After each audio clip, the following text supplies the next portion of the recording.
이 복음의 진리를 따르기 위해서라는 제목으로 하나님의 말씀 나누도록 하겠습니다. 오늘 본문은 바울이 안디옥을 방문한 베드로를 책망했던 일을 소개하고 있습니다. 이것은 대표적인 두 사도가 정면으로 부딪힌 사건입니다. 바울은 베드로의 잘못된 행동이 의미하는 것과 또 그것이 가져온 심각한 결과를 언급하면서 복음을 수호하기 위해서, 복음의 진리를 따르기 위해서는 어떠한 잘못도 그냥 넘어갈 수 없고 어떠한 인물도 예외일 수 없음을 밝히고 있습니다. 복음의 진리를 따르기 위해서 첫째, 사람을 두려워하면 안 됩니다. 베드로는 예루살렘에서 유대인들을 상대로 복음을 전하고 있었습니다. 그러나 항상 그랬던 것만은 아니었습니다. 베드로는 지금 예루살렘을 벗어나서 유대를 넘어서 시리아 안디옥에 이르렀습니다. 베드로는 여러 지역을 활발하게 다니면서 복음을 전하기도 했었습니다. 사도행전에 따르면 다른 사도들도 마찬가지로 여러 지역을 다니면서 적극적으로 복음을 전했던 사실을 알 수 있습니다. 그런데 이렇게 복음을 두루 전했던 베드로가 오늘 큰 실수를 저지르고 말았습니다.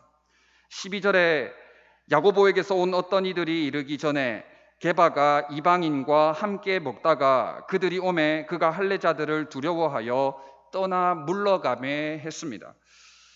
베드로가 이방인들과 함께 식사를 하는 중에 예루살렘 교회로부터 온 유대인 신자들이 갑작스럽게 방문을 한 것입니다.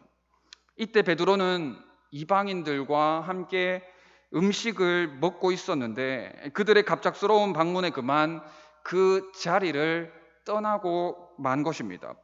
왜냐하면 그들이 두려웠기 때문입니다. 그들이 두려운 나머지 이방인들과의 식사 중에 음식 먹는 중에 음식을 그만 내려놓고 그 자리를 떠나고 만 것입니다. 베드로가 왜 이렇게 행동을 했습니까? 우리가 잘 알고 있듯이 유대인과 이방인과의 관계 때문입니다.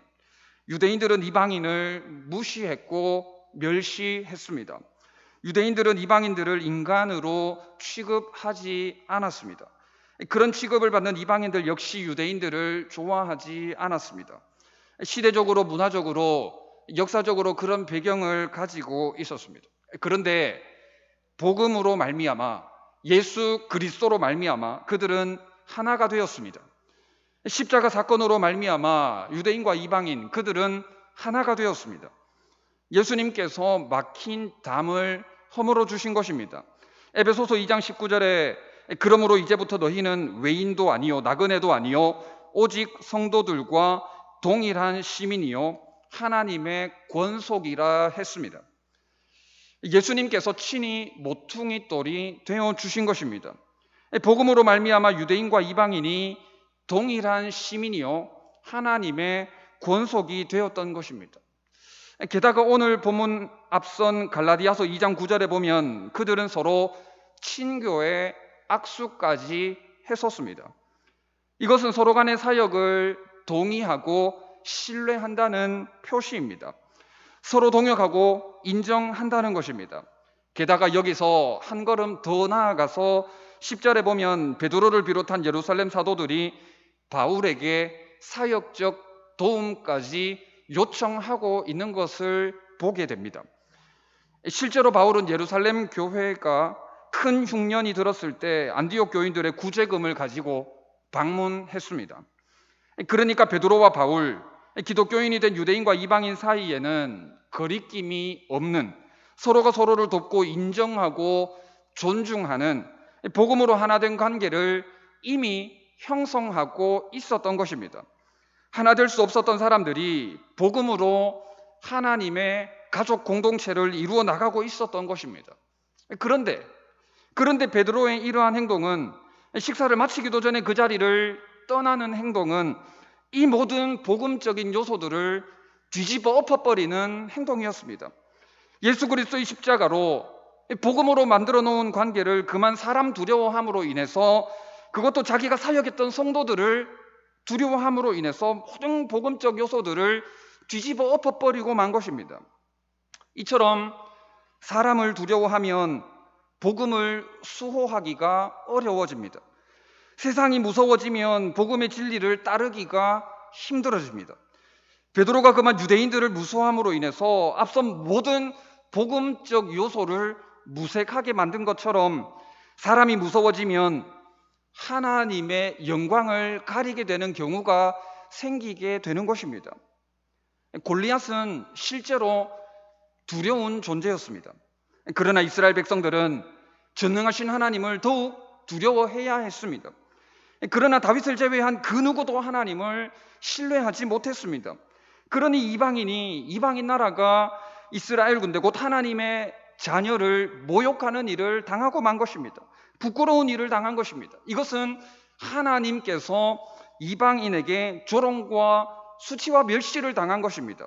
이스라엘은 사람 무서워한 것 때문에 하나님의 영광을 가리게 된 것입니다. 직장 생활, 사회 생활이 아무리 어렵다지만 그래도 우리는 복음의 진리를 지켜야 하는 하나님의 자녀입니다. 하나님께서 구별하여 불러주신 하나님의 자녀입니다. 그런데 사람이 무서워서 이것이 복음의 진리에 반대되는 일임에도 불구하고 말 한마디 못하고 입도 한번 뻥끗 해보지 못하고 하나님의 영광을 가리는 일을 할 때가 있습니다. 결국 우리가 하나님을 두려워하기보다는 사람을 더 무서워한다는 것을 보여주는 것입니다. 하나님보다 사람을 더 두려워하기 때문에 때로는 복음을 수호하지 못하는 일이 생기는 것입니다. 하나님의 영광을 가리고 오히려 믿는 자들이 수치와 모욕을 당하는 일이 생기는 것입니다. 얼마 전 저희 청년들과 있었던 이야기를 잠시 나누도록 하겠습니다. 할로윈 대위에 대해서 언젠가 담임 목사님께서도 한번 언급을 하신 적이 있었던 것 같은데 저희 청년 중 한 명이 일하는 곳에서도 역시나 할로윈 데이를 열어서 행사를 한다는 것이었습니다. 직장 상사의 가정이 이리 보나 저리 보나 뿌리 깊은 기독교 집안이었습니다. 그러나 그럼에도 불구하고 이러한 행사를 한다는 것이 참으로 아이러니하다 하는 것이었습니다. 그러면서 그 청년이 하는 말이 용기를 내어서 한마디 해보겠다라는 것이었습니다. 저는 이 말이 얼마나 고마웠는지 모릅니다. 사회초년생이 이런 말 한마디 하기가 얼마나 어렵습니까? 결코 쉽지 않습니다. 그렇지 않습니까? 이것은 사람보다 하나님을 더 두려워하겠다 하는 신앙 고백입니다. 그런데 생각보다 많은 사람들이 하나님보다 사람을 더 두려워하고 있습니다. 말 한마디로 인해 올 자신의 손해를 두려워합니다. 직장에서 입을 피해를 무서워합니다. 왕따 당할까봐, 더 나아가서는 해고 당할까봐 좋은 게 좋은 거라고 직장 상사 비위 맞춰가며 삽니다. 그래야 승진을 하기 때문입니다. 그래야 다른 사람들에게도 인정을 받기 때문입니다. 그러나 그렇게 함으로 인해서 복음을 지키지 못하는 경우가 있는 것입니다. 그렇게 함으로 인해서 하나님의 영광을 가릴 때가 있다는 것을 깨달아야 합니다. 복음적으로 맞지 않는다고 해서 하나부터 열까지 다 지적을 하는 싸움꾼이 되라는 그런 말이 아닙니다. 과연 나는 복음의 진리를 수호하기 위해서, 복음을 진정으로 따르기 위해서 사람을 더 두려워하고 있는 건 아닌지 하나님 앞에서 나의 마음을 진솔하게 점검해 보아야 하는 것입니다. 복음의 진리를 따르기 위해서 둘째로 죄의 전파력, 죄의 영향력이 얼마나 큰지를 알아야 합니다. 13절에 남은 유대인들도 그와 같이 외식함으로 바나바도 그들의 외식에 유혹되었느니라 했습니다. 베드로의 행동이 어떤 영향력을 미치고 있는지를 보여주고 있습니다. 남은 유대인들은 자신들을 가르쳤던 지도자 베드로가 슬슬 뒷걸음질 치면서 물러가는 것을 보았습니다. 지도자가 그렇게 하는 것을 보았습니다. 그러니 당연히 남은 유대인들도 시대적, 문화적, 역사적 배경을 따라서 복음은커녕 예전에 했던 대로 이방인들을 무시하고 멸시하게 되었던 것입니다. 충격적인 것, 바나바도 그렇게 유혹을 받았다는 사실입니다. 바나바가 어떤 사람입니까? 사도행전 11장 24절에 바나바는 착한 사람이요 성령과 믿음이 충만한 사람이라 이에 큰 무리가 죽게 더하여 지더라 했습니다. 바나바는 지도자로서 정말 모범적으로 사역을 잘 했던 사람이었습니다. 성경이 바나바에 대해서 그를 착한 사람이요 성령과 믿음이 충만한 사람이라고 기록을 하고 있습니다. 그리고 바나바로 인해서 큰 무리가 죽게 더하여지는 역사가 있었던 것입니다. 이렇게 바나바는 지도자로서 하나님과 사람 앞에서 잘 준비된 사역자였습니다. 그런데 이렇게 성령과 믿음이 충만했던 바나바도 베드로의 잘못된 행동으로 인해서 남은 유대인들이 그대로 베드로를 따라하는 행동을 따라서 그만 유혹에 넘어가고 말았던 것입니다. 죄의 전파력, 죄의 영향력이 이렇게까지 무서움을 우리는 기억해야 하는 것입니다. 그러므로 우리는 죄에 대해서 결코 안심할 수 없습니다. 나 하나쯤 괜찮겠지 하는 생각을 버려야 합니다. 내가 지은 죄, 내가 지은 악한 일이 다른 사람에게 유혹거리가 될 수 있습니다. 뱀에서 하와에게로, 하와에서 아담에게로 죄는 흘러가고 말았습니다. 가인의 죄가 람에게로 더 크게 확대되고 말았습니다. 죄의 전파력, 죄의 영향력이 얼마나 큰지 우리는 알아야 합니다. 복음의 진리를 따르기 위해서 죄의 전파력이 얼마나 강한지를 알아야 되고 선제적으로 죄는 모양이라도 버려야 하는 것입니다. 죄가 나와 우리 공동체를 미혹하지 않도록, 유혹하지 않도록 죄와 싸우되 피 흘리기까지 싸울 뿐만 아니라 더 나아가서 죄는 모양이라도 버려야 하는 것입니다. 아이러니한 것은 우리가 죄를 판단하는 데 있어서 그 기준이 하나님의 말씀이 아니라 사람인 경우가 정말 많다는 사실입니다. 이것이 죄인 줄 알면서도 우리가 하는 말이 이렇습니다. 누구도 그렇게 하더라라는 것입니다. 다시 말해서 베드로를 따라 남은 유대인들이 죄를 지었듯이 사람 따라 우리도 죄를 짓습니다. 특별히 지도자를 따라 알면서도 우리는 죄를 따라 짓습니다. 제가 예전 교회를 섬길 때 있었던 일입니다. 초등부 아이들을 태우고 꼬불꼬불한 산을 지나고 있었습니다. 꼬불꼬불한 산을 지나니 운전을 하면서 자연스럽게 중앙선을 침범할 수밖에 없었습니다. 그런데 아이들이 하는 말이 이렇습니다. 에이, 목사님도 교통규칙 안 지키네. 목사님도 중앙선 넘어가네. 에이, 목사님도 규정속도 안 지키네. 이렇게 아이들이 저를 비꼬듯 놀리듯 이야기를 하는 것이었습니다. 물론 아이들이 운전을 할 수는 없습니다만은 그 말인즉슨 목사님도 안 지키니까 우리도 안 지켜도 된다는 의식이 아이들 마음속에 깔려 있었습니다.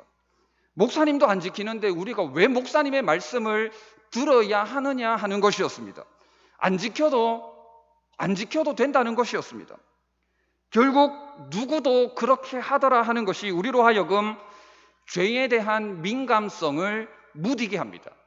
점점 무덤덤하게 만듭니다. 반대로 역으로 죄는 그렇게 전파되는 것입니다. 죄는 그렇게 우리의 삶 가운데 침투하는 것입니다. 죄송한 말씀입니다만은 누구도 그렇게 하더라에 대해서 자녀들의 입장에서 보면 우리 부모님도 그렇게 하더라가 됩니다. 죄에 대한 판단 기준이 하나님의 말씀이어야 되는데 우리 부모님이 하는 것을 보고 듣고 그렇게 같이 살아왔기 때문에 자녀들에게는 우리 부모님도 그렇게 하더라가 그만큼 큰 영향력을 미치게 되는 것입니다.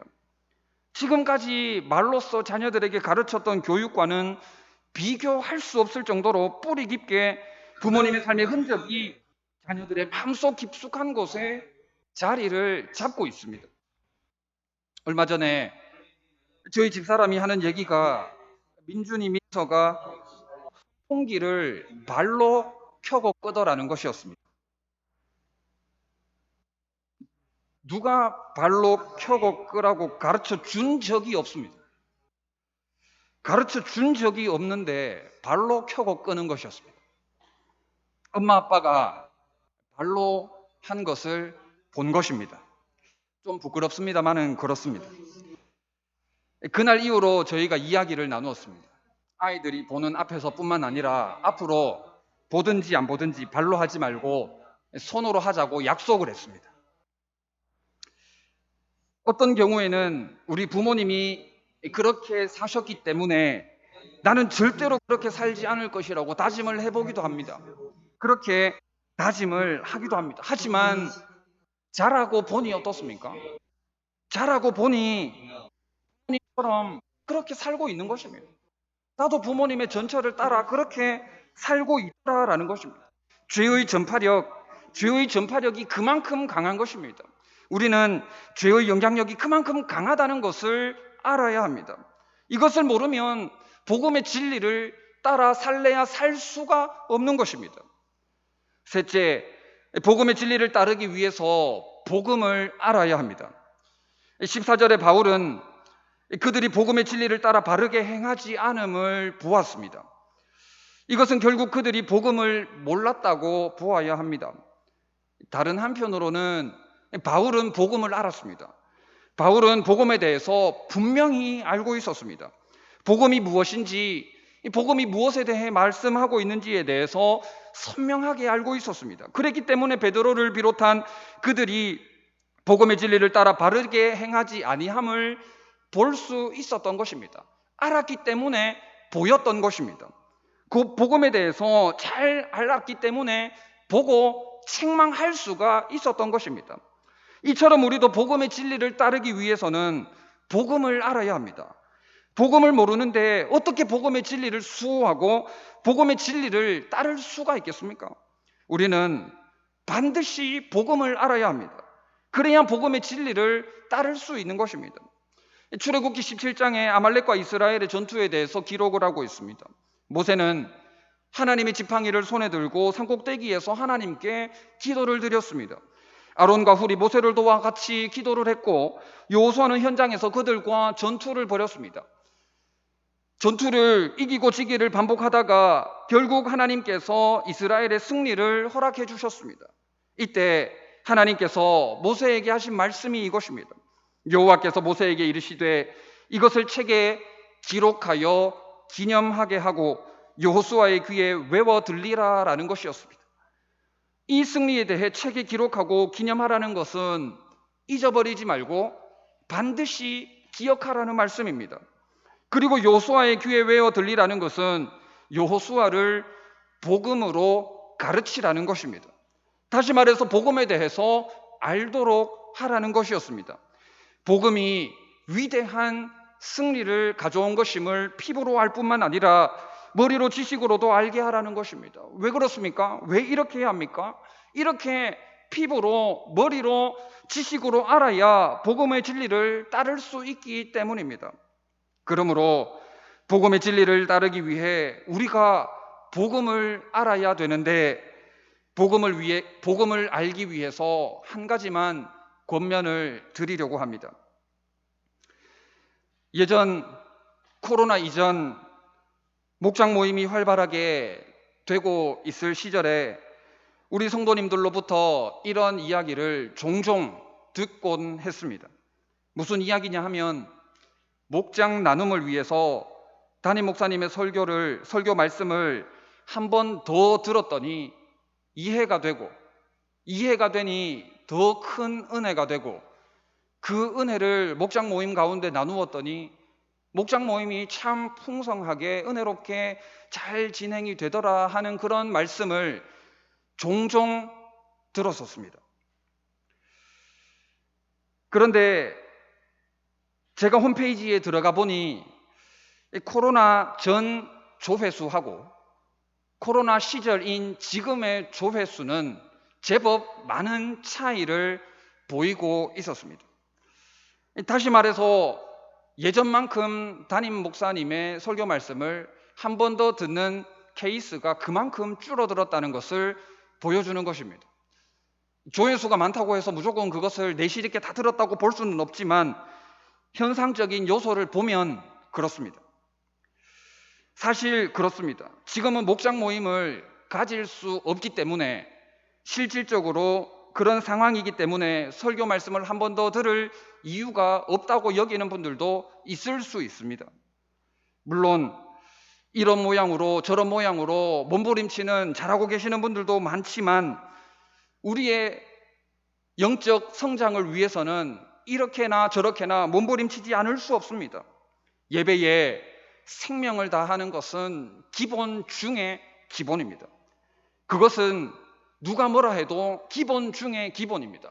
예배에 생명을 다하고 최선을 다하는 것은 성도로서의 가장 기본 중의 기본인데 여기에 더해서 여기에 한 걸음 더 나아가서 여호와께서 모세에게 이르신 것처럼 기록하고 기념하여 외워 들리는 영적 몸부림이 우리에게 필요합니다. 그런 수고와 노력이 필요합니다. 세상에 거저 얻어지는 것은 없다고 했습니다.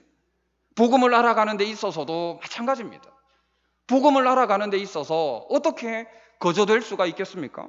거저되지 않습니다. 최소한의 노력은 해야 합니다. 저는 오늘 여러분들에게 주일 우리에게 주신 말씀은 다시 한 번 더 마음에 새기고 목장 모임을 하지는 못하지만 삶 가운데 구체적으로 한번 적용해 볼 것을 주님의 이름으로 부탁을 드립니다. 이렇게 함으로 우리가 복음을 알아가는 것입니다. 이렇게 함으로 우리가 복음을 알아가고 진정으로 복음을 따라갈 수가 있는 것입니다. 말씀을 정리하겠습니다. 복음의 진리를 따르기 위해서 첫째, 사람을 두려워하면 안 됩니다. 복음의 진리를 따르기 위해서 둘째, 죄의 전파력이 얼마나 큰지 알아야 합니다. 셋째, 복음을 알아야 합니다. 그래야 복음의 진리를 수호하고 예수님을 온전히 따를 수가 있는 것입니다. 요한 3서 1장 3절에 형제들이 와서 내게 있는 진리를 증언하되 내가 진리 안에서 행한다 하니 내가 심히 기뻐하노라 했습니다. 내가 진리 안에서 행한다 하니 내가 심히 기뻐하노라 했습니다. 진리 안에서 행하는 우리의 모습을 우리 주님께서 누구보다도 심히 기뻐하십니다. 복음의 진리를 따르기 위해서 몸부림치는 우리의 모습을 우리 주님께서 너무나도 감격해 하시는 것입니다. 그러므로 사람을 두려워하지 마십시오. 죄는 모양이라도 버리고 예수 그리스도를 아는 지식으로 충만하셔서 마지막 때에 더욱 사명 잘 감당하고 하나님과 교회의 기쁨이 되는 여러분들 다 되시기를 진심으로 바랍니다. 우리 찬양하고 기도하도록 하겠습니다.